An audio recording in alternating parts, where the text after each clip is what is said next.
है, मतलब कोई व्यक्ति अगर सामान्य अवस्था में आराम से बैठा हुआ है, कोई व्यक्ति अगर सामान्य अवस्था में आराम से बैठा हुआ है तो उसकी हार्ट रेट 70 to 80 के बीच में वेरी करेगी। ऐसे सामान्य अवस्था में आराम से बैठा हुआ है, that is normal resting heart rate, normal resting heart rate. तो कोई व्यक्ति सामान्य अवस्था में आराम से बैठा है तो उसकी heart rate 70 to 80 beat per minute vary करेगी। ठीक है, अब there is two term, one is tachycardia, tachycardia, tachycardia, another is bradycardia.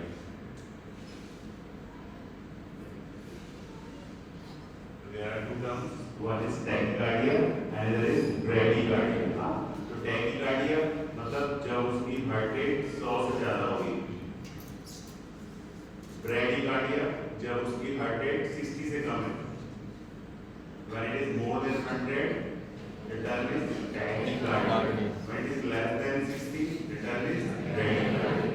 दिमाग में क्वेश्चन आया 60 से 100 तक के नॉर्मल है, हाँ है कि नहीं?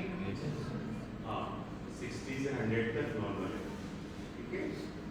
लेकिन अगर कोई पूछे नॉर्मल रेस्टिंग हार्ट रेट क्या है, 70 to 80।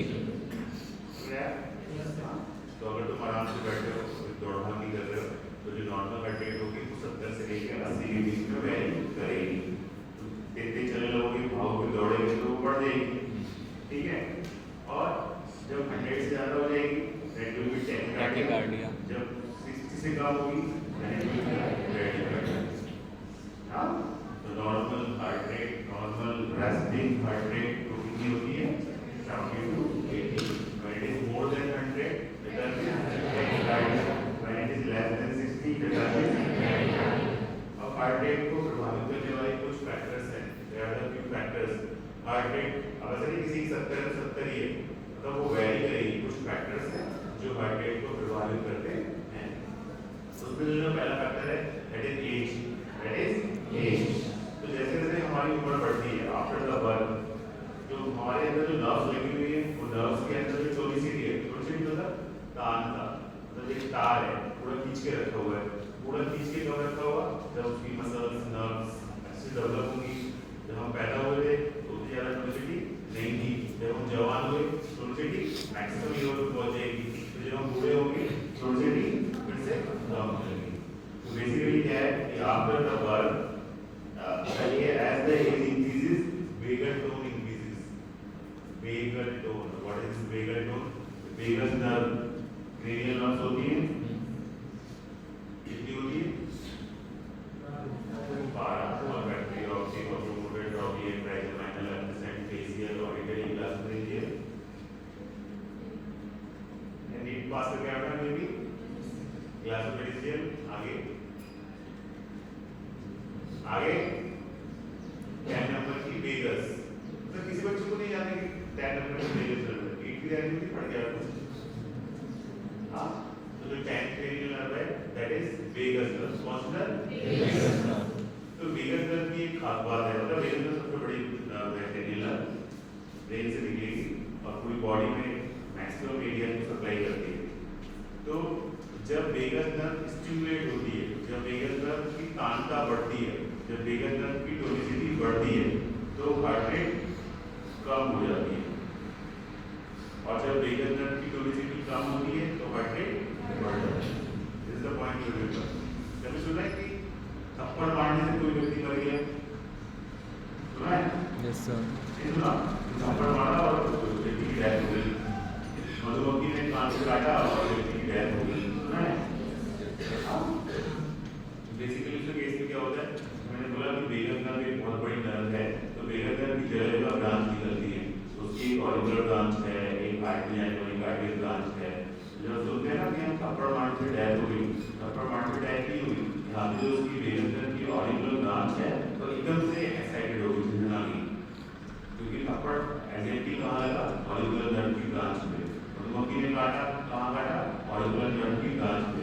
तो एकदम से झंझनाहट हुई, एकदम से वो नर्व उत्तेजित हुई, और जैसे मैंने बोला कि जब वेगस नर्व उत्तेजित होगी तो हार्ट बढ़ेगा, कम हुआ, तो हार्ट की सप्लाई एकदम से बंद हो गई।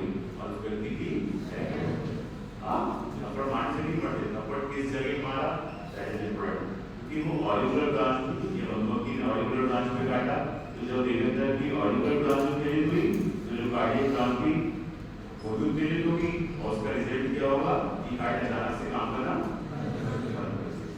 ठीक है। हाँ, तो जो हार्ट रेट होती है उसको प्रभावित करने वाले बहुत सारे कारण हैं। तो पहला कारण है दैट इज एज।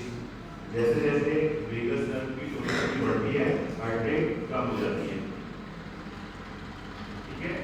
आपको बोलो कम हो जाती है मतलब जब बच्चा माँ की गर्भ में होता है तब foetal heart rate when you are inside the womb of your mother, तब जो हार्ट रेट होती है वो 140 से 150 बीट पर मिनट होती है। कभी गए हो किसी प्रेग्नेंट लेडी के साथ ये चेकअप के लिए डॉक्टर क्या करता है, एक डॉक्टर जो मशीन होती है अल्ट्रासाउंड जैसी, तो उसमें दूसरा एक डॉपलर मशीन होती है, तो मशीन का नाम है डॉपलर, क्या नाम है डॉपलर। कुछ ऐनी लगाई थी उसकी नोक पे और पेट में ऐसे घुमाई, एक पॉइंट पे आती है रोक देती है, जिस पॉइंट पे वो रोक देती है उस पॉइंट पे फिर जो कमरे में जो भी स्टाफ होगा या तुम लोग किसी के साथ गए होगे तो धक धक धक धक धक धक सुनाई देता है। तो इट इज डॉपलर। तो वो डॉपलर भी क्या सुनाई देगा, फीटल हार्ट रेट, वो डॉक्टर सुनाई देगा। हम स्टैट की सहायता से भी सुन सकते हैं। जब मैंने फर्स्ट क्लास में स्टैट पढ़ाया था तो मैंने बताया था स्टैट के दो नोब होते हैं ना, एक आगे वाला और एक पीछे वाला। पीछे वाला नोब है वो फीटल हार्ट रेट सुनने के लिए यूज करते हैं, बताया नहीं। तो जो नोब का जो पीछे वाला पॉइंट है स्टेथोस्कोप में एक तो बड़ा सा चौड़ा आगे की तरफ चेस्ट पीस में एक आगे की तरफ कॉन्वेक्स है और एक पीछे की तरफ छोटा वाला पोर्शन है जो नॉर्मल फीटल हार्ट रेट है वो 140 से 150 बीट पर मिनट होती है। कितनी होती है? 142 150 बीट पर मिनट। जैसे मैंने बोला क्या कि जैसे जैसे बच्चा पैदा होगा दुनिया में उसकी शरीर में जान आएगी, उसकी नर्व मसल स्ट्रांग होगी और जब वेगस नर्व जैसे स्ट्रांग होगी तो वेगस नर्व की टोनिसिटी बढ़ेगी और जब वेगस नर्व की टोनिसिटी बढ़ेगी तो हार्ट रेट कम होगी। जब तक बच्चा फीटल हार्ट रेट थी 140 से 150 बीट पर मिनट था, जैसे ही धरती में आया उसकी हार्ट रेट 130 से 140 बीट पर मिनट होगी। तो जब फीटल हार्ट रेट मतलब गर्भावस्था के समय जब बच्चा माँ के पेट में होता है तब उस बच्चे की जो हार्ट रेट है कितनी है 140 से 150 बीट पर मिनट। तो धरती को उधर आया कितनी होगी 130 से 140 बीट पर मिनट। 10-12 साल तक के बच्चे की 100 बीट पर मिनट, कितनी 100 बीट पर मिनट। अगर 12 साल तक का बच्चा है 10 साल तक का बच्चा है तो उसकी heart rate 120-100 beat per minute. फिर जब हम जवान हो जाएंगे मतलब अडल्ट तो 70 से 80 बीट पर मिनट। जिससे हम बूढ़े होने लगेंगे, जब हम बूढ़े होंगे तो फिर नर्व्स की जो काम करती नर्व्स की टोनिसिटी थी वो कैसी होने लगेगी, जब वो कम होने लगेगी तो हार्ट रेट बढ़ जाएगी, तो फिर से बुढ़ापे में हार्ट रेट, ठीक है, बैठना नहीं है। कंसेप्ट इज वेगस नर्व की जब टोनिसिटी बढ़ती है तो हार्ट रेट कम होता है। तो जब बच्चा माँ के पेट में था फीटल हार्ट रेट जो उसकी हार्ट रेट थी वो 140 से 150 बीट पर मिनट, जब बच्चा धरती में आया 130 से 140 बीट पर मिनट हो गई। केवल पूरा बड़ा हुआ 12 साल तक 100 beat per minute normal heart rate है। अडल्ट लोग हैं तो उनमें 70 से 80 बीट पर मिनट है। जैसे जैसे ओल्ड एज रहेगी हार्ट रेट बढ़ने लगेगी और बुढ़ापा आ जाएगा तो 100 बीट पर मिनट नॉर्मली, ठीक है। से नॉर्मल रेस्टिंग हार्ट रेट कितनी होती है 70 से 80 बीट पर मिनट। समझ आया? हार्ट रेट को प्रभावित करने वाले बहुत सारे कारण हैं, उनमें से जो एक कारण है दैट इज, ठीक है। अब है दूसरा फैक्टर है सेक्स। तो हार्ट रेट जो है वो फीमेल्स में ज़्यादा है as compare to the males. महिलाओं में हार्ट रेट ज़्यादा होती है एज कम्पेयर टू फीमेल्स। क्या कारण है उसका? पहला कारण है क्या कारण होता है? कारण है कि जो ब्लड प्रेशर है, जो ब्लड प्रेशर तो ब्लड प्रेशर महिलाओं में कम होता है as compare to male. Blood pressure महिलाओं में कम होता है एज कम्पेयर टू मेल, इसलिए हार्ट रेट महिलाओं में ज़्यादा है as compare to male. Blood pressure और हार्ट रेट के बीच में रिलेशन है, inversely proportional, but this is physiological condition. बीमार होते हैं, तब बीमारी आ रही है, तो बीपी भी बढ़ रहा है, हार्ट रेट भी बढ़ रही है, but that is pathological. But normal physiological condition में जब हार्ट रेट बढ़ता है तो बीपी कम होती है, और जब बीपी बढ़ता है तो हार्ट रेट कम होती है। That is physiological condition. तो अगर 70 साल का लड़का है और 70 साल की लड़की है, दोनों 70 के हो गए हैं, तो बीपी किसमें ज़्यादा होगा? लड़के में। और हार्ट रेट किसमें ज़्यादा होगी? क्यों ज़्यादा होगी? उसका एक कारण ये है क्योंकि उसका बीपी कम है। ठीक है। दूसरा कारण क्या है कि resting sympathetic tone is more in female. Resting sympathetic tone is more in female. ये क्या होता है? अब जो ऑटोनॉमिक सिस्टम होता है उसके दो पार्ट होते हैं, सिंपैथेटिक और दूसरा पैरासिम्पैथेटिक। जो सिंपैथेटिक नर्वस सिस्टम की टोन है वो रेस्ट में भी फीमेल में ज़्यादा होती है। हाँ, जो सिंपैथेटिक नर्वस सिस्टम की जो टोन है, टोनिसिटी है, that is more in female. दूसरा पॉइंट हमें याद रखना है, सेक्स की हार्ट रेट फीमेल में ज़्यादा होती है या फिर मेल में? क्यों ज़्यादा होती है? क्योंकि उनका टेंशन कम होता है और उनकी सिंपैथेटिक टोन ज़्यादा होती है। ठीक है। हाँ, तो हार्ट रेट को प्रभावित करने वाले बहुत सारे कारण थे। पहला कारण क्या था? एज। दूसरा कारण क्या था?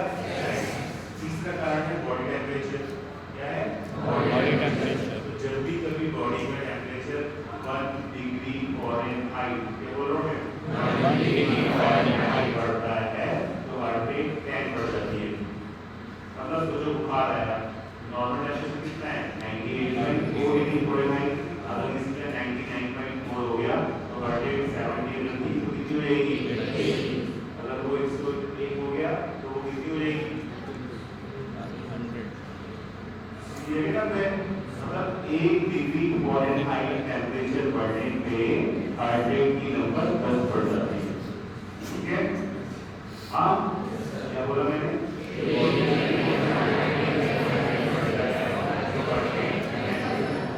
ठीक है। एंड वाइस वर्सा, अगर कम होगा, ठीक है, तो हार्ट रेट को प्रभावित करने वाले बहुत सारे फैक्टर्स हैं। पहला फैक्टर दूसरा फैक्टर, तीसरा फैक्टर। नाउ कुछ ड्रग्स हैं, कुछ दवाइयाँ हैं, उनका भी हार्ट रेट पर प्रभाव पड़ता है, जैसे एपिनेफ्रिन। तो epinephrine increase the heart rate. तो एपिनेफ्रिन, नॉरएपिनेफ्रिन और एपिनेफ्रिन सुनिए। नॉरएड्रेनालिन और एड्रेनालिन, वो नॉरएड्रेनालिन और एड्रेनालिन, एपिनेफ्रिन या नॉरएपिनेफ्रिन, तो एपिनेफ्रिन के प्रभाव से हार्ट रेट बढ़ जाती है। ठीक है।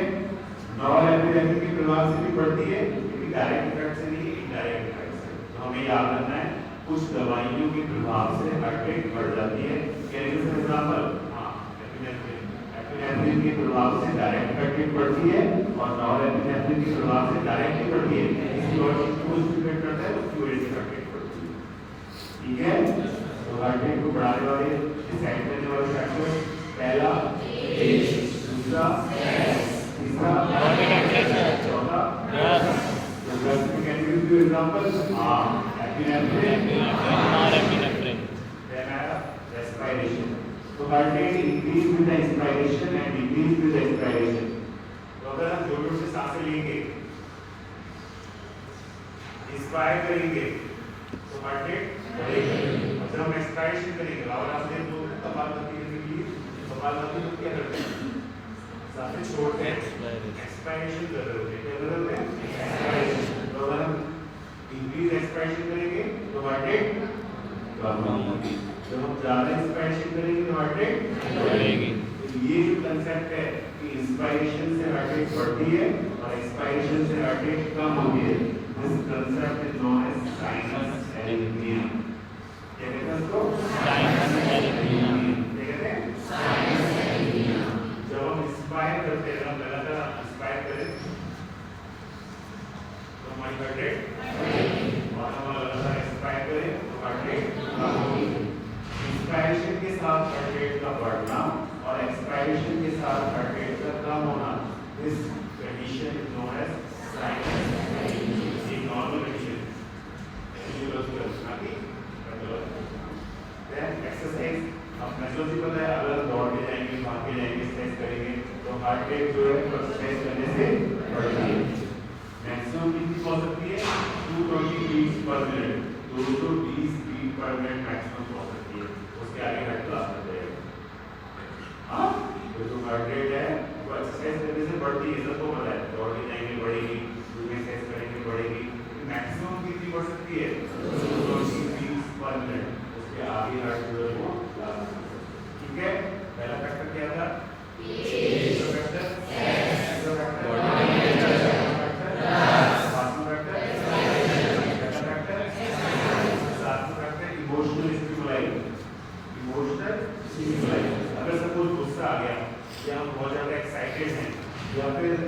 डरे हुए हैं तो उन कंडीशन में क्या होगा? आपका जो हार्ट रेट है वो बढ़ जाए। उस हालत में क्या होता है? पानी पी लो, तो जो गुस्सा आता है, एंग्जाइटी आती है, एक्साइटमेंट होता है, तो कुछ लोग एक्साइटमेंट में बढ़ जाते हैं, हार्ट अटैक आता है। तो उन कंडीशन में क्या होता है? टैकीकार्डिया होती है। टैकीकार्डिया मतलब हार्ट रेट बढ़ती है। कौन सी कंडीशन? गुस्सा आना, एंगर, एक्साइटमेंट और फियर। इन कंडीशंस में क्या होता है? हार्ट रेट बढ़ती है। अगर कोई दुख में है, ग्रीफ में, शॉक लग गया, डिप्रेशन में है, तो heart rate this condition known as emotional stimuli. क्या बोलते हैं इसको? Emotional stimuli. अगर कोई गुस्से में है, अगर कोई एंगर में है, कोई गुस्से में है, कोई एक्साइटेड है, अगर किसी दुख में है, तो हार्ट रेट बढ़ेगी। अगर कोई शॉक लग गया किसी को, कोई डिप्रेशन में है, तो हार्ट रेट कम होगी। This factor is known as emotional stimuli. ठीक है, अब आया अगला फैक्टर पेनफुल स्टिमुलाई। तो पेनफुल स्टिमुलाई क्या होता है कि दो तरह के पेन होते हैं। कैसा? एक में जोर से चाटा मारना है, दूसरा चाकू से। तो अगर जोर से चाटा मारूंगा तो that type of pain is known as superficial pain. चाकू से लूंगा that is known as deep pain. तो सुपरफिशियल पेन से हार्ट रेट बढ़ेगी और डीप पेन से हार्ट रेट कम होगी। तो दो तरह के पेन है, सुपरफिशियल और दूसरा डीप। सुपरफिशियल पेन से हार्ट रेट बढ़ेगी और डीप पेन से हार्ट रेट कम होगी। टोटल फैक्टर हो गए 8। पहला फैक्टर एज, दूसरा फैक्टर सेक्स, तीसरा फैक्टर चौथा फैक्टर पांचवा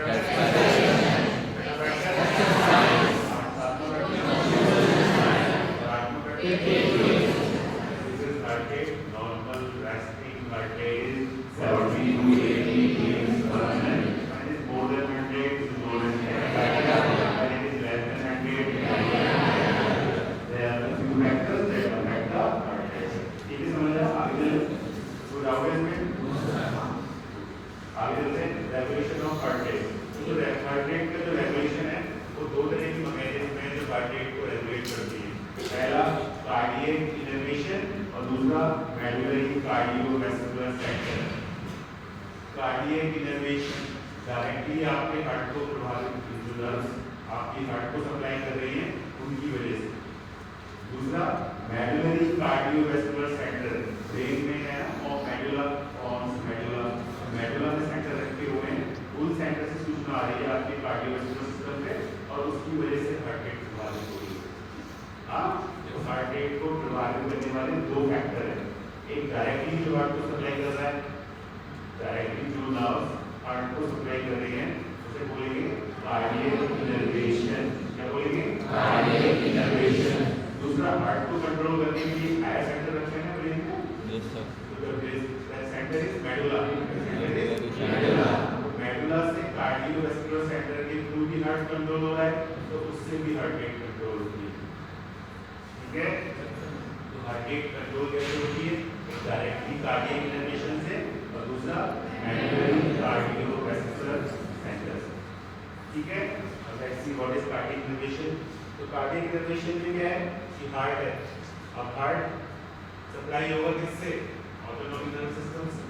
जो ऑर्गन्स को सप्लाई करता है वो होता है ऑटोनॉमिक नर्वस सिस्टम। तो हार्ट सप्लाई होगा किससे? ऑटोनॉमिक नर्वस सिस्टम से। ऑटोनॉमिक नर्वस सिस्टम में दो चीजें होंगी, एक सिंपैथेटिक और दूसरा पैरासिम्पैथेटिक। पैरासिम्पैथेटिक में आएगा वेगस नर्व, और इसे हम पहले पढ़ चुके हैं, जब वेगस नर्व स्टिमुलेट होगी तो हार्ट रेट, और सिंपैथेटिक की वजह से स्टिमुलेशन ज्यादा होगा, कहाँ पड़ा, अभी पड़ा, या फिर बोला साइड की वेव में जो सिम्पेथेटिक टोन है वो ज्यादा है। अगर टोन ज्यादा है, हार्ट रेट ज्यादा है, इसका मतलब सिम्पेथेटिक नर्वस सिस्टम की वजह से हार्ट रेट बढ़ेगी और पैरासिम्पेथेटिक नर्वस सिस्टम की वजह से हार्ट रेट कम होगी। ठीक है, इसमें क्या बोला, मैंने बोला हार्ट रेट को प्रभावित करने वाले दो तरह के फैक्टर्स हैं। एक कार्डियक इनर्वेशन डायरेक्टली आपके हार्ट को सप्लाई करता है, और एक वो सेंटर जो ऊपर बैठ के देख रहे हैं, that is medullary cardiovascular centre. अब कार्डियक इनर्वेशन, अब आप पहला पढ़ते हैं हार्ट में कौन सप्लाई कर रहा है, ऑटोनॉमिक नर्वस सिस्टम, है ना। ऑटोनॉमिक सिस्टम के दो पार्ट होते हैं, एक सिम्पेथेटिक और दूसरा पैरासिम्पेथेटिक। पैरासिम्पेथेटिक का एग्जांपल है वेगस नर्व, जो वेगस नर्व उत्तेजित होगी तो हार्ट रेट कम होगी, सिम्पेथेटिक जब बढ़ेगा तो हार्ट रेट बढ़ जाएगी। ठीक है, समझ आ गया।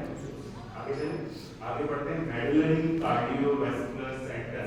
मेडुलरी कार्डियोवैस्कुलर सेंटर मतलब आपके दिमाग में कुछ सेंटर्स रखे हुए हैं जो आपके हार्ट रेट को कंट्रोल करते हैं। ये सेंटर दो तरीके के होते हैं, एक बीएमसी और एक सीबीसी। बीएमसी और दूसरा सीबीसी। बीएमसी क्या है, vasomotor centre, vasomotor centre. CBC क्या है, cardiovascular centre. BMC vasomotor centre, CBC cardiovascular centre. कौन सेंटर है, बीएमसी और बीएमसी और सीबीसी। बीएमसी का फॉर्म वेसोमोटर सेंटर, सीबीसी का form cardiovascular centre. Now see what is vasomotor center?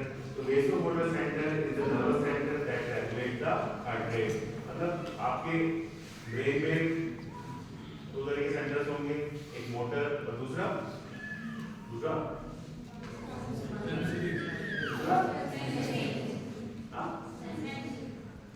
दूसरा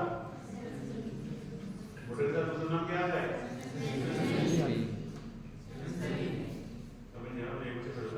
sir sensory. एक मोटर और दूसरा सेंसरी। तो ब्रेन में एरियाज हैं, इसमें जो आगे वाला आपका ये वाला लोब है फ्रंटल, इसमें मोटर और सेंसरी एरिया है ना। तो जो मोटर सेंटर है जो ब्रेन के अंदर रखा हुआ है वो उसी को हम बोलते हैं वेसोमोटर सेंटर। वेसोमोटर सेंटर के तीन पार्ट होते हैं, कितने पार्ट होते हैं, तीन। तो जो उसका पहला वाला पार्ट है दैट इज वेसोकॉन्स्ट्रिक्टर एरिया, दूसरा वाला पार्ट है वेसोडायलेटर एरिया, तीसरा वाला पार्ट है जिसका नाम है sensory area. Vasoconstrictor area, vasodilator area, sensory area. Vasoconstrictor area, vasodilator area, sensory area. ठीक है, ये किसके पार्ट है, वेसोमोटर सेंटर। वेसोमोटर सेंटर हम क्या पढ़ रहे थे, हम पढ़ रहे थे हार्ट को कोई ऊपर से कंट्रोल कर रहा है, ऊपर से मतलब मेडुला, मेडुला में वेसोमोटर सेंटर रखते हुए। ठीक है, अब जो वेसोमोटर सेंटर है उसके तीन पार्ट हैं, एक कंस्ट्रिक्टर सपोर्टिव वाला, ठीक है। तो बीएमसी के तीन पार्ट होते हैं, तीन एरिया होते हैं जिससे ये बना होता है, एक कंस्ट्रिक्टर एरिया, एक डायलेटर एरिया, दूसरा सेंसरी एरिया। ठीक है, अब हम पढ़ते हैं जो वेसोकॉन्स्ट्रिक्टर एरिया है वो हार्ट रेट को बढ़ा देगा, कंस्ट्रिक्ट करेगा तो हार्ट रेट बढ़ जाएगी, डायलेट करेगा तो हार्ट रेट कम हो जाएगी। सिंपल है, रटना नहीं।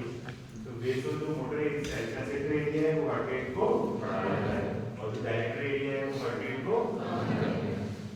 फिर आया सेंसरी एरिया, जो सेंसरी एरिया है वो इन दोनों एरिया को कंट्रोल करता है, वेसोकॉन्स्ट्रिक्टर और वेसोडायलेटर। ठीक है, क्या बोला मैंने, मैंने बोला कि जो आपके हार्ट है, हार्ट को जो प्रभावित करने वाले फैक्टर्स हैं वो हार्ट रेट को प्रभावित करते हैं। अब हार्ट डायरेक्टली सप्लाई हो रहा है, that is cardiac innervation, heart को ऊपर से कंट्रोल कर रहा है, दैट इज मेडुलरी सेंटर। अब डायरेक्ट इनर्वेशन किससे हो रहा है, ऑटोनॉमिक नर्वस सिस्टम से।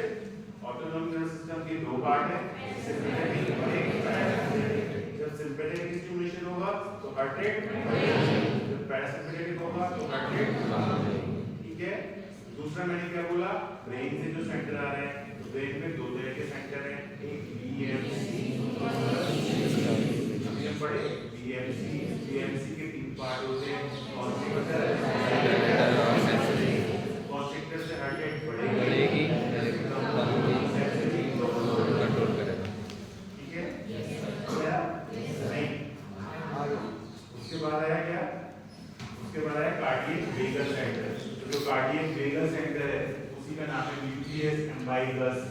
न्यूक्लियस एम्बाइगस, क्या नाम है? क्या नाम है? कार्डियक वेगस सेंटर का दूसरा नाम बताइए। न्यूक्लियस एम्बाइगस, क्या नाम है? तो ये क्या करता है? Impulse activity of the motor neuron in CBC depends mainly on the receptor input which are solely responsible for vagal tone।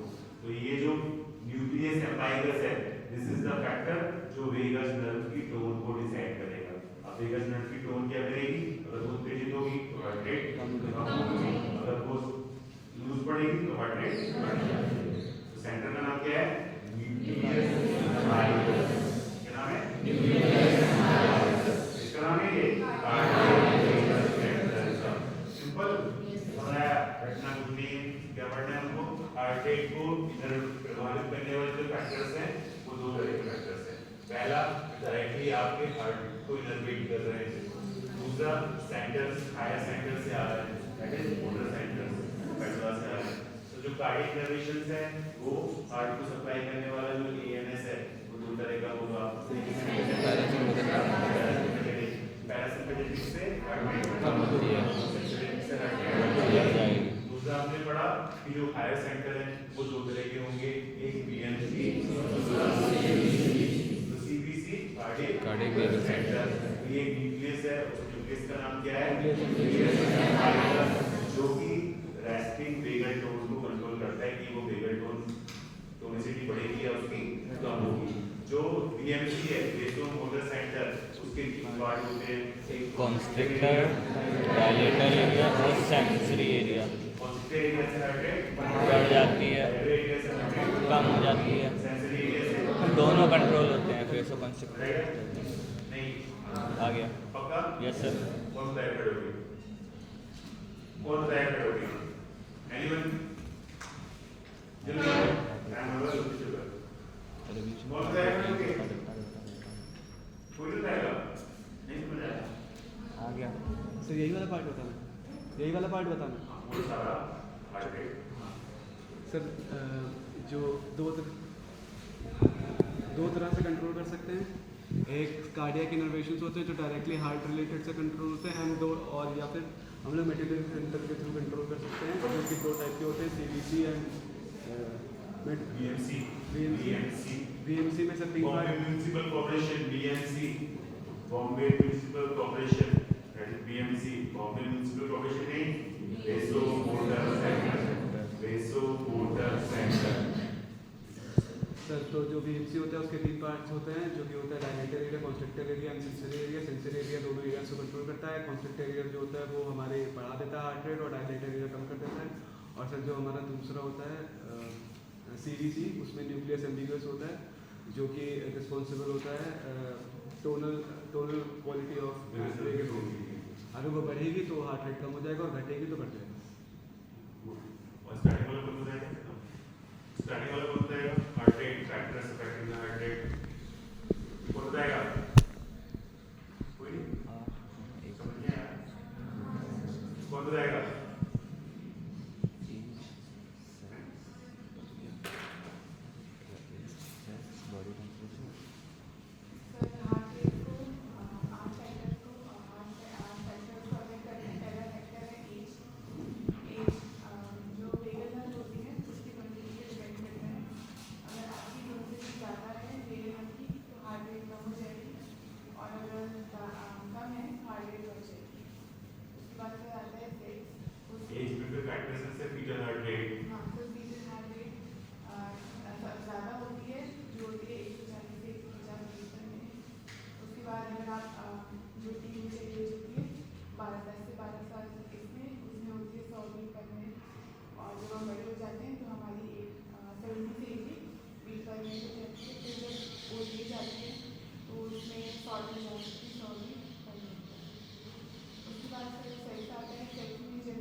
आगे बढ़ो।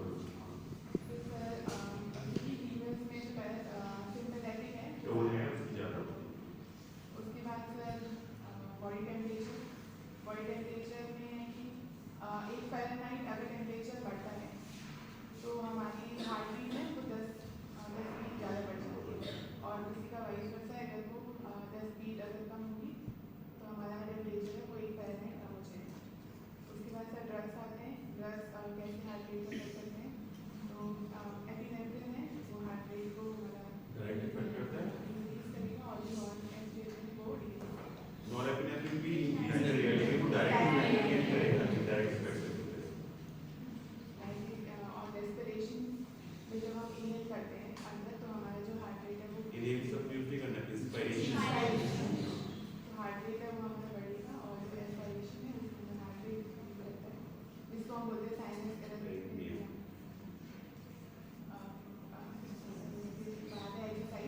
एक्सरसाइज में जब आप कोई भी एक्सरसाइज करते हैं तो आपकी हार्ट रेट बढ़ती है, जो कि 20 पर मिनट मैक्सिमम तक पहुंच सकती है, उसके आगे हार्ट कोलैप्स कर जाएगा। उसके बाद आता है इमोशनल स्टिमुलाई। अगर आप गुस्सा हैं या फिर एक्साइटमेंट या फियर, तो उसमें आपकी हार्ट रेट बढ़ जाती है, और ऐसे ही अगर आप शॉक में चले जाते हैं डिप्रेशन, तो उसमें आपकी हार्ट रेट है कम हो जाती है।